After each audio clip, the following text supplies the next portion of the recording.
CPM-ന്റെ രാഷ്ട്രീയ ലൈനിൽ മാറ്റമുണ്ടോ, ഒരു ഷിഫ്റ്റ് ഉണ്ടോ? മുഖ്യമന്ത്രിയുടെ ഇന്നത്തെ ദ ഹിന്ദു അഭിമുഖത്തിൽ ഇപ്പോൾ മലപ്പുറം ജില്ലയിൽ നിന്ന് പിടിച്ച സ്വർണം, മലപ്പുറം ജില്ലയിൽ നിന്ന് പിടിച്ച പണം, ഇത് വളരെ സ്പെസിഫിക് ആയ ഒരു ജില്ലയുടെ പേര് തിരിച്ചു പറയുന്നുണ്ട്.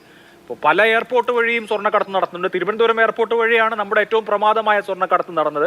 സ്വർണ്ണക്കള്ളക്കടത്ത് നടത്തുന്നുണ്ടാവും, കുഴൽപ്പണ ഇടപാട് നടത്തുന്നുണ്ടാവും, ഈ സംസ്ഥാനത്തിന്റെ പല ഭാഗങ്ങളിലുണ്ടാവും. അത് പറ്റുന്നത് പോലീസ് ക്രാക്ക് ചെയ്യുന്നുണ്ടാവും. അതും ഒരു പ്രദേശവും തമ്മിൽ എങ്ങനെയാണ് ഇഴചേർത്ത് പരിശോധിക്കാൻ കഴിയുക? ഇപ്പോൾ കരിപ്പൂർ എയർപോർട്ട് മലപ്പുറം ജില്ലയിലാണ് എന്നുള്ളത് കൊണ്ട് ആ വിമാനത്താവളത്തിലൂടെ വരുന്ന പണമെല്ലാം ഒരു പ്രത്യേക ജില്ലയുമായി ബന്ധപ്പെട്ടതാവണം എന്നില്ലല്ലോ. അപ്പോൾ PV അൻവർ ചില വിഷയങ്ങൾ ഉന്നയിച്ചിട്ടുണ്ട്. അപ്പോൾ PV അൻവറിന്റെ മതത്തെയും PV അൻവറിന്റെ സ്ഥലത്തെയും അത് ലിങ്ക് ചെയ്ത് ദേശവിരുദ്ധത എന്ന എലമെന്റ് കൂടി ചേർത്ത് മുഖ്യമന്ത്രി പറയുന്നത് അസ്വാഭാവികമാണ്. പിണറായി വിജയൻ ഒരിക്കലും ഒരു ലൂസ് സ്റ്റേറ്റ്മെന്റ് നടത്തുന്ന ആളല്ല, ഒന്നും അറിയാതെ വായിൽ നിന്ന് വീഴുന്ന ആളല്ല, കാൽക്കുലേറ്റഡ് ആയിട്ടല്ലാതെ സംസാരിക്കുകയോ ചെയ്യാത്ത ആളാണ് പിണറായി വിജയൻ. അതുകൊണ്ട് ദ ഹിന്ദുവിന് കൊടുത്തിട്ടുള്ള ആ അഭിമുഖത്തിലെ ആ വാചകങ്ങൾ അദ്ദേഹം അറിയാതെ പറഞ്ഞു പോയതല്ല, ഒരു ടങ് സ്ലിപ്പ് അല്ല, വളരെ കാൽക്കുലേറ്റ് ചെയ്ത് പറഞ്ഞിരിക്കുന്നതാണ്. എന്താണ് അതിന്റെ ഉദ്ദേശം? അല്ല, എന്താണെന്നറിയോ, നിങ്ങൾ ഇതിൻ്റെ അകത്ത് അതിഭീകരമായ കോൺസ്പിറസി ലൈനിൽ റീഡ് ചെയ്യുന്നതാണ്. ഇത് മാത്രമല്ല, ഒരു കണക്കൂടി എനിക്ക് പറയാനുണ്ട്.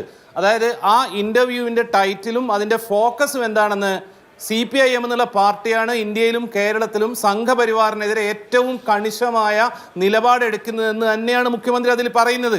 അതിൻ്റെ കൂട്ടത്തിൽ പറയുന്ന ഒരു ഫാക്റ്റാണ് കാലിക്കറ്റ് എയർപോർട്ട് വഴി നടക്കുന്ന കാര്യങ്ങൾ. യെസ്, മലപ്പുറം ജില്ലയിലാണ് രജിസ്റ്റർ ചെയ്യപ്പെടുന്നത്. മലപ്പുറം ജില്ലയിൽ ഇത്ര കാര്യങ്ങൾ രജിസ്റ്റർ ചെയ്യപ്പെട്ടിട്ടുണ്ടെന്നുള്ളത്. ഇതിൻ്റെ കൂടെ ഞാൻ വേറൊരു കണക്കൂടെ പറഞ്ഞോട്ടെ. PV അൻവർ നിരന്തരം പറയുന്ന ഒരു കാര്യം, അൻവറിൻ്റെ കൂടെയുള്ള ആളുകളും പറയുന്ന ഒരു കാര്യം, മലപ്പുറം ജില്ലയിലെ ക്രിമിനൽ കേസുകളുടെ എണ്ണം വല്ലാതെ വർദ്ധിപ്പിക്കാൻ വേണ്ടി ADGP അജിത് കുമാറും പിണറായി വിജയനെല്ലാം കൂടി ശ്രമിക്കുന്നു എന്നുള്ളതാണ്. നിങ്ങൾ കണക്കുകൾ പരിശോധിച്ചിട്ടുണ്ടോ? 2021 കേരളത്തിൽ ഏറ്റവും കൂടുതൽ ക്രിമിനൽ കേസുകൾ FIR രജിസ്റ്റർ ചെയ്തത് തിരുവനന്തപുരം ജില്ലയിലാണ്. 1,28,916 കേസുകൾ. 7ാം സ്ഥാനത്താണ് മലപ്പുറം. മലപ്പുറത്തുള്ളത് 21,159 കേസുകളാണ്. മലപ്പുറം ജില്ലയിൽ ഏറ്റവും കൂടുതൽ ക്രിമിനൽ കേസുകൾ രജിസ്റ്റർ ചെയ്യപ്പെട്ടിട്ടുള്ളത് 2015 ഉമ്മൻചാണ്ടി ഭരിക്കുന്ന കാലത്ത് 39,700 കേസുകൾ. മലപ്പുറം ജില്ലയിൽ ഏറ്റവും കുറച്ച് ക്രിമിനൽ കേസുകൾ രജിസ്റ്റർ ചെയ്യപ്പെട്ടിട്ടുള്ളത് 2017 പിണറായി വിജയൻ മുഖ്യമന്ത്രിയായിരിക്കുമ്പം 12,156 കേസുകൾ. അതായത് 1,28,000 കേസുകൾ തിരുവനന്തപുരത്തും 21,159 കേസുകൾ മലപ്പുറത്തുമുള്ള സ്റ്റാറ്റിസ്റ്റിക്സ് വെച്ചുകൊണ്ടാണ് നിങ്ങൾ പറയുന്നത് ADGP അജിത് കുമാറും പിണറായി വിജയനും ചേർന്നിട്ട് മലപ്പുറത്തെ ഏറ്റവും കൂടുതൽ കേസുള്ള ജില്ലയാക്കി അവതരിപ്പിക്കുന്നു എന്നുള്ളത്. ഹിന്ദു പത്രത്തിന് ഇന്റർവ്യൂ കൊടുത്തു എന്നാണ് പറയുന്നത്. ന്യൂഡൽഹിയിൽ നിന്ന് കൊടുക്കുന്ന ഇന്റർവ്യൂ ആണ്. ആ പത്രത്തിന്റെ പേര് ഹിന്ദു എന്നാണെങ്കിലും നമ്മളൊക്കെ തമാശയോടെ പറയാറുള്ള ഇംഗ്ലീഷ് ദേശാഭിമാനി എന്നാണ്. ടൈംസ് ഓഫ് ഇന്ത്യക്കല്ല കൊടുക്കുന്നത്, സംഘപരിവാറിന്റെ പത്രത്തിനല്ല.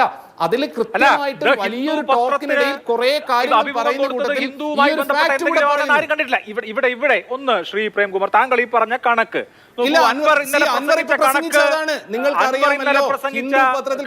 അല്ലെങ്കിൽ അത്തരത്തിലുള്ള കാര്യങ്ങൾ നോക്കൂ. മന്ത്രി അബ്ദുറഹ്മാൻ അടക്കം കേസുകൾ കൂടുന്നതിനെ കുറിച്ച് സംസ്ഥാന മന്ത്രിസഭയിൽ ഒരു മന്ത്രി അടക്കം അസംതൃപ്തി തുറന്നു പറഞ്ഞിട്ടുള്ളത് നമ്മൾ കേട്ടിട്ടുണ്ട്. ഈ സ്റ്റാറ്റിസ്റ്റിക്സ് മലപ്പുറം ജില്ലയ്ക്ക് 7ാം സ്ഥാനമേ ഉള്ളൂ എന്ന സ്റ്റാറ്റിസ്റ്റിക്സ് നിങ്ങൾ വളരെ ആക്റ്റീവായി സോഷ്യൽ മീഡിയയിലൂടെ പ്രചരിപ്പിക്കണം, അല്ലെങ്കിൽ സർക്കാർ അത് വിശദീകരിക്കണം. നല്ല കാര്യം. പക്ഷേ മുഖ്യമന്ത്രി ഒരു കാര്യം വിശദീകരിക്കുന്നതിനിടയിൽ ഒരു ജില്ലയുടെ പേര് പറയുകയും ദേശവിരുദ്ധ പ്രവർത്തനങ്ങൾക്കാണ് ഈ പണം വരുന്നത് എന്ന് പറയുകയും ചെയ്യുന്നത് വളരെ നിഷ്കളങ്കമായിട്ടാണെന്ന് നമ്മളെല്ലാം വിശ്വസിക്കുന്നത് എങ്ങനെയാണ്? അല്ലൊരു കാര്യമുണ്ട്. അതായത് മലപ്പുറം ജില്ലയിലെ പോലീസ് ഇടപാടുകൾ, പോലീസിന്റെ ആക്ഷനെതിരെയാണ് PV അൻവർ ആദ്യഘട്ടത്തിൽ പറഞ്ഞിരുന്നത് കസ്റ്റംസും മലപ്പുറം ജില്ലയിലെ ഡാൻസ് ഓഫും തമ്മിൽ ഒരു നെക്സസ് ഉണ്ടെന്നായിരുന്നു. ഇപ്പൊ അദ്ദേഹം പറയുന്നത് കേരളത്തിലുള്ള സകല പാർട്ടികളും തമ്മിൽ നെക്സസ് ഉണ്ടെന്നാണ്. BJPയും പിണറായി വിജയനും ശബരിനാഥും ഷാഫി ചാലിയും എല്ലാവരും തമ്മിൽ കൂട്ടുകച്ചവടമാണ്, ഞാൻ മാത്രമാണ് ഇതിന്റെ മുകളിൽ നിൽക്കുന്നതെന്നാണ്. ഒരു കാര്യം കൂടി പറയട്ടെ, ഇദ്ദേഹത്തിന്റെ എല്ലാ ഡിസ്കഷനിലും വരുന്ന കോൺസിസ്റ്റന്റ് ആയിട്ടുള്ള ഒരു കാര്യം സ്വർണം എന്നുള്ളത് മാത്രമാണ്.